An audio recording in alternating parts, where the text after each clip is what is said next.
एक बड़ी अहम खबर आ रही है कानकीनारा से। कानकीनारा में लगातार फिरका वाराना फसाद के बाद बिलाखिर पुलिस ने बीजेपी लीडर अर्जुन सिंह के खिलाफ एफआईआर दर्ज किया, जिसके साथ ही गिरफ्तारी के खौफ में मुब्तला अर्जुन सिंह ने सुप्रीम कोर्ट से रजू को पेशगी ज़मानत की अपील दायर करी।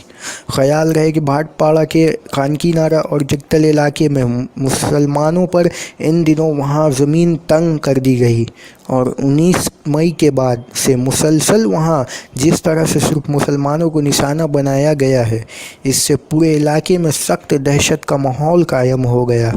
जबकि इस मामले में गोदी मीडिया ने जिस तासुब का मुजाहरा किया है और पूरे सना को एक तरफा तौर पर दिखाया है, उससे वहाँ के मुसलमानों में ज़राए अबलाग के तईं भी सख्त नाराज़गी दिखाई दी है।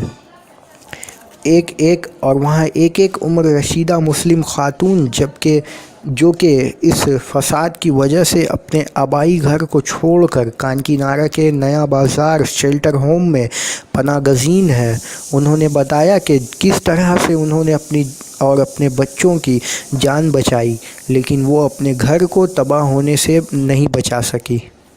वोट हुआ ना, आतवार मार मन अद्भुत है ना, 4 दिन हो गए। तो क्या हुआ है आपका घर में? क्या हुआ है, हमारा घर में बम में डोगरा दिया रहा, वो बगल वाली है नहाने दिया है, तो उसका बगल में हम रहते हैं तो वो बम फेंके हिंदू नहीं, तो हमारा लड़का उठा करके टम्पा में डाल दिए, टम्पा में फेंकवा दिया, तो फूट जाएगा तो सब बाल बच्चा घायल हो जाए, तो फेंक दिया। और उसके बाद में धराधर बम चलने लगा, हम लोग लेके भागने लगा। जब शांति हो गया तब फिर झोला लेके गया तो जाने नहीं देता, फिर लेला कर देते।